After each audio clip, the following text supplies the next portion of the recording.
یہ براہ راست آپ مناظر دیکھ رہے ہیں، وزیر اعظم کامیاب پاکستان پروگرام کا اجرا کر رہے ہیں۔ آپ کو آگاہ کریں کہ یہ پروگرام غربت کے خاتمے کے لیے حکومت کا انقلابی قدم ہے۔ ایاک نعبد و ایاک نستعین۔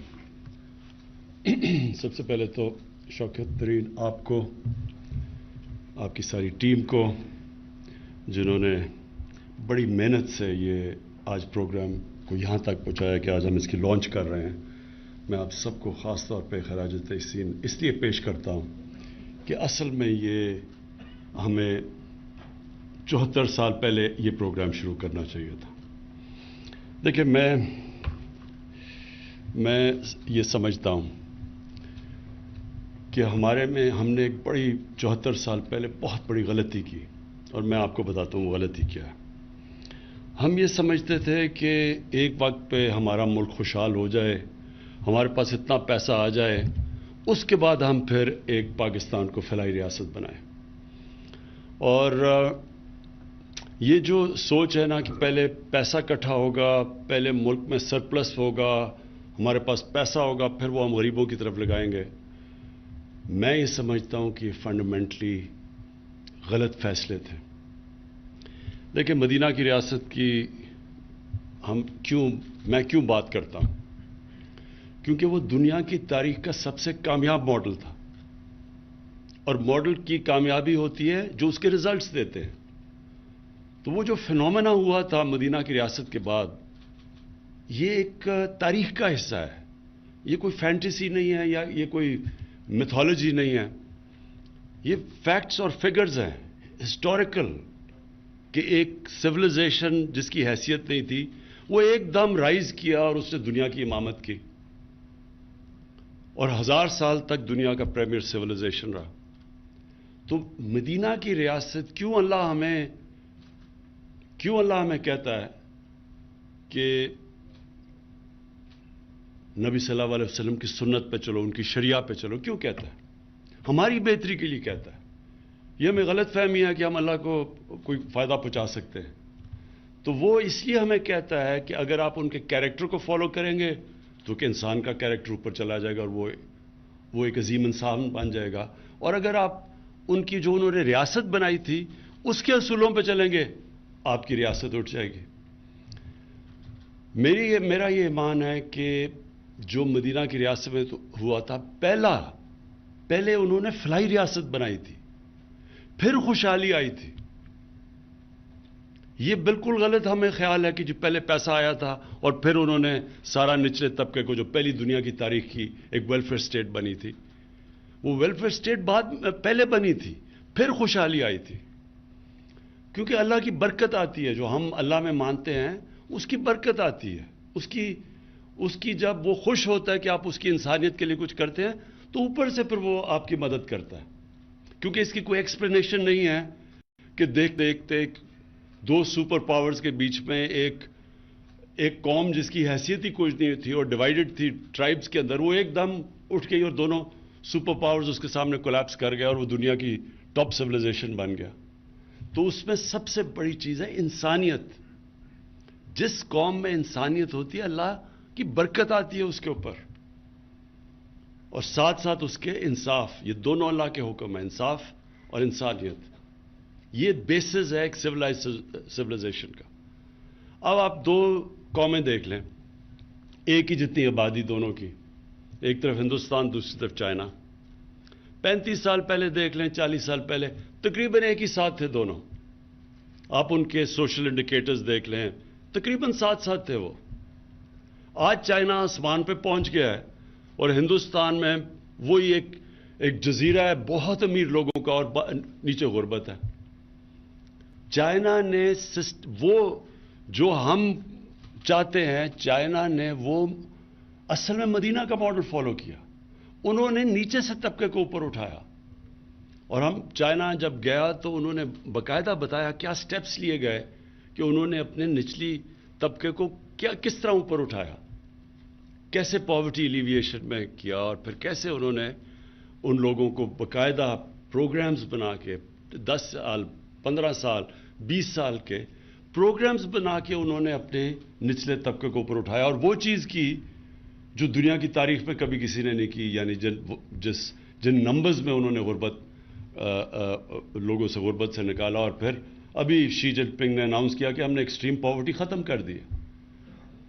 تو آپ وہی دیکھ لیں کہ ہندوستان آج کدھر ہے اور وہ چائنا کدھر پہنچ گیا ہے. سو ہمارا جو فنڈامنٹل پرنسپلز ہم نے اس قوم میں جو ہمیں اڈاپٹ کرنے چاہیے تھے, جب ہم نے ایک بہت بڑا, ہمارے فاؤنڈنگ فادرز نے کہا کہ یہ مثالی اسلامی فلاحی ریاست بنے گی, یہ جو فیصلہ تھا اس کے اوپر کبھی عمل ہی نہیں ہوا, اور ایک ایلیٹسٹ سسٹم بن گیا.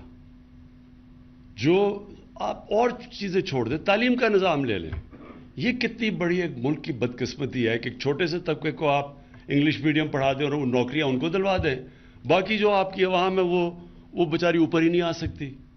ایجوکیشن اپارٹھائڈ, کیا آپ ایک طبقے کے لیے ایک تعلیم, دوسروں کے لیے نیچے, اور پھر ایک دینی مدرسے چل رہے ہیں. کبھی کسی نے کوشش نہیں کی اس کو سنتھسائز کرنے کے لیے کہ ایک ملک ہے, ایک قوم ہے, اس کا کورس سلیبس تو ایک ہو, لیکن کیونکہ ہماری طرح کی ایلیٹ فائدہ اٹھا رہی تھی اس سے, ہمارے بچوں کو اچھی نوکریاں مل رہی تھیں, ہمیں کوئی انسینٹو نہیں تھا کہ چینج کریں سسٹم. کیونکہ نیچے اور پھر نیچے سے جو اوپر آتا تھا, جو لوگ اردو میڈیم سے پڑھ کے ایونچولی اپنی زندگی بہتر کر لی, وہ اپنے بچے انگلش میڈیم میں بھیج دیتے تھے. ان کو بھی جب وہ پارلیمنٹ میں بھی آ جاتے تھے, وہ ادھر پہنچ جاتے تھے جدھر وہ فیصلے کر سکتے تھے, تب بھی انہوں نے وہ سسٹم نہیں چینج کیا, کیونکہ وہ پھر بینیفیشری بن گئے اس ایلیٹس سسٹم کے.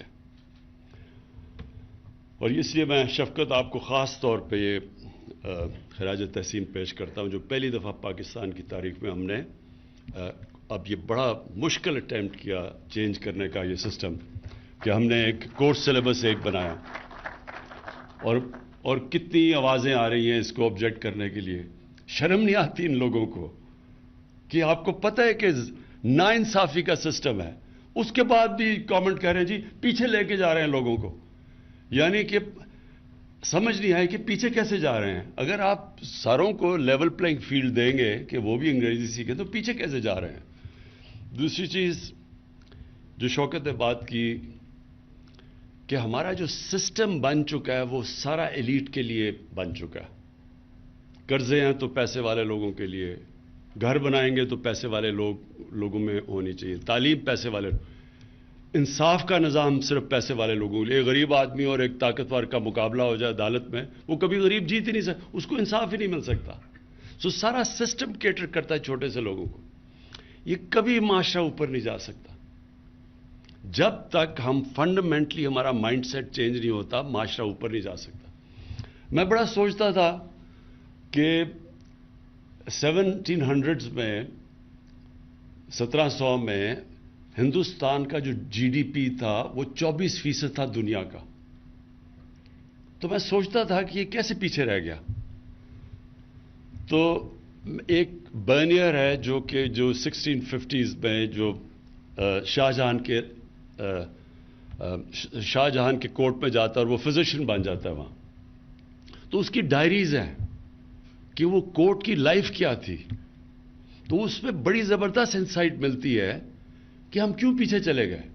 اس وقت سپر پاور تھے مغل, دنیا کی سپر پاور مانے جاتے تھے وہ. تو وہ جب وہ ڈسکرائب کرتا ہے وہاں کی دنیا, اور پھر وہ کمپیئر کرتا ہے کہ فرانس میں کیا ہو رہا ہے, اور وہ فرانس میں کیا حالات تھے اور ادھر کیا حالات تھے ہندوستان میں. تو پہلے تو وہ بادشاہ کا بتاتا ہے کہ اس کے پاس جس طرح کے جو وسائل تھے, پیسے تھے, ہیرے, جیولری, سب کچھ, کہتا وہ مقابلہ ہی نہیں کر سکتا تھا فرانس سے, ان کا بادشاہ. یعنی جس طرح کی وہ امیری تھی, اس کے بادشاہ, مغل بادشاہ, پھر اس کے پرنسز تھے, پھر ان کا سارا. لیکن اس نے جو اصل بات کی, اس نے کہا جب میں دلی میں جاتا تھا اور میں اس کو کمپیئر کرتا تھا پیرس سے, تو پیرس میں جب آپ سڑک پہ پھرتے تھے تو 7 ایسے لوگ ہوتے تھے جن کے کپڑے اچھے ہوتے تھے, اور 3 ہوتے تھے جو کہ غریب ہوتے تھے. لیکن کہتا جب میں دلی کی سڑک میں پھرتا تھا تو 6 ایسے لوگ ہوتے تھے جن کے کپڑے پھٹے ہوئے اور جو غریب ہوتے تھے, اور صرف 3 یا 4 ہوتے تھے جن کے اچھے کپڑے تھے. تو بیسکلی جب ایک انیکوالٹی ہوتی ہے سوسائٹی میں، یہ بیسز ہوتا ہے اس کا نیچے جانے کا. کوئی بھی معاشرہ نہیں کامیاب ہو سکتا جدھر ایک امیروں کا ایک جزیرے ہوں اور غریبوں کا سمندر ہو. کوئی معاشرہ نہیں کامیاب ہو سکتا. تو ہماری کیا کوشش ہے، وہ اپنا ذرا مائنڈ سیٹ اور ملک کی پرائرٹیز چینج کریں کہ یہ جو نیچے طبقہ ہے جس کے لیے نہ ہم آپ کو پتہ ہے کوئی گھر ہی بیچارے نہیں بنا سکتے، کوئی سسٹم ہی نہیں تھا لون دینے کا. غریبوں کو تو چھوڑیں، جو ہماری پروفیشنل کلاسز ہیں، غریب جو ہمارے لوور مڈل کلاسز ہیں، جو مڈل کلاسز ہیں، وہ بھی گھر نہیں بنا. کیش ہے تو گھر بناؤ. یا کوئی سسٹم ہی نہیں تھا ہاؤس فائنینسنگ کا. اور پھر جب ہم نے یہ کیا اور بڑی مشکلوں سے بڑی دیر لگی رکاوٹیں دور کرتے کرتے کہ کیوں نہیں فائنینس جا رہا نیچے، تو ہم نے پھر ریئلائز کیا فائنلی جب تیار بھی ہو گیا سسٹم. ہم نے قانون بھی وہ فورکلوجر لا کا جو قانون تھا وہ جو پھنسا ہوا تھا بڑی دیر سے، وہ بھی کسی نے کوشش کی کہ اس کو وہ اسٹے آرڈر ختم کرنے کے لیے. تو جب ہو بھی کیا، پھر بھی جو ہمارے بینکس تھے ان کے پاس انفراسٹرکچر ہی، ان کی ٹریننگ ہی نہیں تھی چھوٹے لوگوں کو قرضے دینے کے لیے. تو وہ چھوٹے لوگوں کو قرضے نہیں ملتے تھے. ہم نے پھر جب ریویو کرتے تھے تو اس لیے یہ بڑا زبردست آئیڈیا. اور شوکت ترین آپ کی اس لیے کیونکہ بینکنگ میں آپ کا ایکسپیرئنس تھا، تو اس لیے پھر یہ جو مائکرو فائنانس کی طرف آئے. اور جس طرح قوت کا بڑا زبردست ان کی تجربہ اور ایکسپیرئنس ہے، تو بجائے ہم نے ریئلائز کیا کہ بینکس جب تک سیکھیں گے چھوٹے لوگوں کو قرضے دینے میں تب تک تو ہمارے 5 سال بھی پورے ہو جائیں گے. تب ہم نے پھر سوچا کہ ہم مائکرو فائنانس کمپنیز کو لے کے آئیں، جو شوکت ترین کا آئیڈیا تھا. اور اب انشاءاللہ یہ جو کامیاب پاکستان ہے، یہ ایک لینڈ مارک پاکستان کی تاریخ میں ایک ایسا پروگرام یہ شروع کر رہے ہیں ہم، جو میں سمجھتا ہوں کہ خیر کامیابی تو اللہ دیتا ہے، کوشش انسان کی ہے. کہ میں یہ سمجھتا ہوں کہ جب آپ اس طرف لگ جائیں جدھر عام آدمی کی زندگی آپ بہتر کریں، جدھر غریب آدمی کی دعائیں لگیں، تو اسی معاشرے میں اللہ کی برکت آتی ہے. میں صرف اپنا تجربہ آپ کو شوکت خانم کا بتا دوں کہ ہم نے جب میرا صرف شوکت خانم بنانے کا صرف مقصد ایک تھا کہ غریب آدمی چھوڑیں، 95% 90% پاکستانی کینسر کا علاج نہیں کروا سکتے کیونکہ سب سے مہنگا علاج ہے. تو وہ میں نے تب سوچا کہ غریب آدمی، اگر ہم پیسے والے لوگوں کے لیے اتنا مہنگا علاج ہے تو غریب آدمی کے لیے تو امپاسبل ہے. تو شوکت خانم کا بیسس وہ تھا. اب یہ سوچیں کہ جب وہ ہاسپٹل بنا تو ہمیں سب نے کہا کہ غریب کا ایک پہلے ہی بڑا مشکل ہوتا ہے، کینسر ہاسپٹل کے جو ایکسپنسز جو چلانا اس کا رننگ کاسٹ سب سے زیادہ ہوتے ہیں. تو اگر آپ غریب کا مفت علاج کریں گے تو ہاسپٹل چلے گا ہی نہیں. تو ہمارے جو باہر سے بھی ایڈوائز، اپنے باہر سے ایڈمنسٹریٹر منگوایا، اس نے بھی یہ کہا کہ اگر آپ نے 5% سے زیادہ لوگوں کا مفت علاج کیا بند ہو جائے گا ہاسپٹل. اور وہ پھر ہاسپٹل نے میرا یہ جو ایمان پکا کیا کہ جب آپ غریب کے لیے، اور ہم کھڑے رہے، ہم نے وہی کیا کہ 70% کا مفت علاج ہوگا. تو یہ دنیا میں کوئی ایک پرائیویٹ کینسر ہاسپٹل نہیں جو 70% مریضوں کا مفت علاج کرتا ہے، کوئی نہیں ہے دنیا میں ایسا. اور جب ہم نے کیا تو یہ میں صرف آپ کو فگر دینا چاہتا ہوں کہ جو 70 کروڑ میں ہاسپٹل بنتا ہے وہ آج غریبوں کا 9 ارب روپے کا مفت علاج ہوتا ہے ہر سال. 9 ارب روپے کا. لیکن ہر سال پچھلے سال سے زیادہ پیسہ آ جاتا ہے. یعنی یہی قوم پیسے دیتی ہے جو 70 کروڑ کا ہاسپٹل تھا جس نے کہا چلے گا ہی نہیں اگر آپ نے 5% سے زیادہ کیا، وہاں 70 سے بھی 75% کا مفت علاج ہوتا ہے. لیکن ہر سال پچھلے سال سے پیسہ زیادہ آتا ہے. تو اگر میں یہ کہوں کہ میں کوئی دنیا کا مارکیٹنگ جینیس ہوں کہ یہ میں کدھر سے پیسے لیا، یہ نہیں ہے. یہ اللہ کی برکت آتی ہے. غریب کی وہ آواز سنتا ہے، اس کی تکلیف میں اس کی دعائیں سنتا ہے. اور یہ ہم نے فنڈامنٹل غلطی کی ہے پاکستان میں. ہم نے یہ کبھی سوچا ہی نہیں کہ وہ جو لوگ جو نیچے طبقہ پیچھے رہ گیا ہے اس کے لیے ہم نے کیا کرنا ہے. ہماری ساری سوسائٹی کیٹر نہیں کرتی ان لوگوں کے لیے. ہماری یہ ملک میں سب سے زیادہ جنراسٹی ہے، یہ سب سے زیادہ خیرات دیتا ہے ملک، لوگ دیتے ہیں، لیکن گورنمنٹ جس کو لیڈ کرنا چاہیے تھا وہ سارے سسٹمز ہی بن چکے ہیں ایلیٹ کے لیے.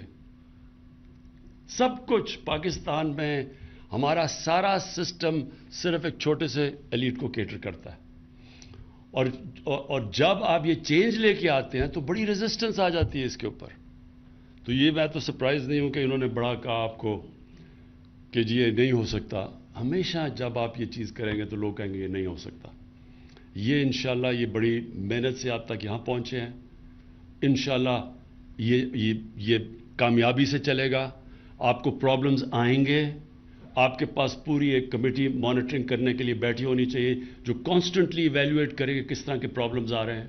پرابلمز آئیں گے آپ کو، لیکن آپ کو اس میں بہت اللہ کی برکت آئے گی جس کی وجہ سے یہ کامیاب ہوگا.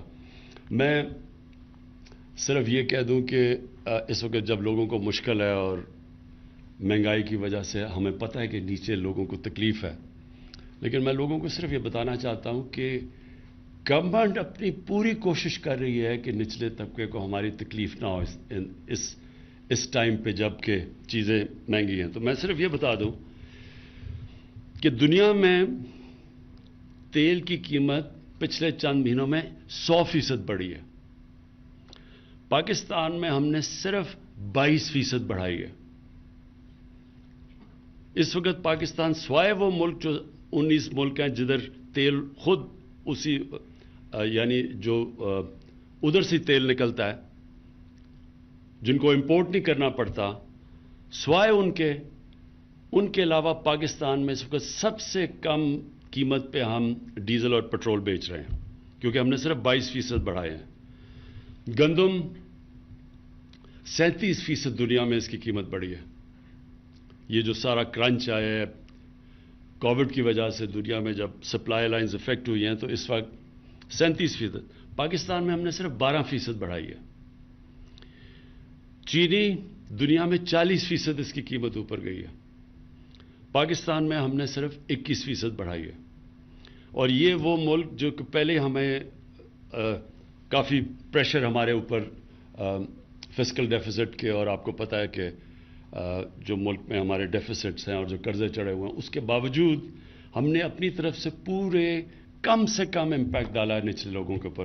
میں صرف آپ کو یہ بتا دوں کہ ہم نے سیلز ٹیکس اور پیٹرولیم کی جو لیوی ہے، اگر ہم اس کو نیچے نہ لے کے آتے، کیونکہ ہمارا اس لیے سستا ہے ہمارا کیونکہ ہم نے سیلز ٹیکس بھی پورا نیچے لے آئے پیٹرول پہ اور ڈیزل پہ، اور لیوی بھی نیچے لے آئے ہیں. اگر ہم یہ نہ نیچے لے کے آتے تو ایک سال میں گورنمنٹ کو 400 ارب روپے کا فائدہ تھا. تو ہم نے یہ نیچے لا کے، جو ہندوستان میں اس وقت دگنا ہے ہمارے سے پیٹرول اور ڈیزل، تو وہ کیوں دگنا ہے؟ کیونکہ انہوں نے اپنی لیویز نہیں کم کی. تو ہمیں ایک سال میں 400 ارب روپے کا ہمیں نقصان کیا صرف تاکہ لوگوں کے اوپر بوجھ نہ پڑے. میں اس لیے یہ کہہ رہا ہوں کہ یہ بڑا ظاہر ہے لوگوں کو تکلیف ہے کہ قیمتیں بڑھ گئی، ہمیں پتہ سب کو، لیکن ہم نے اپنی طرف سے پوری کوشش کی ہے کہ نچلے طبقے کے اوپر کم سے کم امپیکٹ جائے.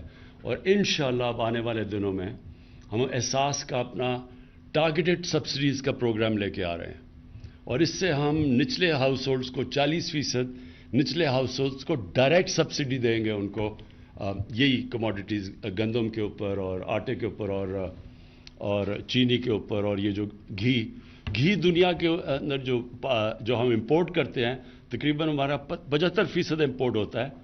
جو پام آئل کی قیمت وہ تقریباً 80% بڑھ گئی ہے.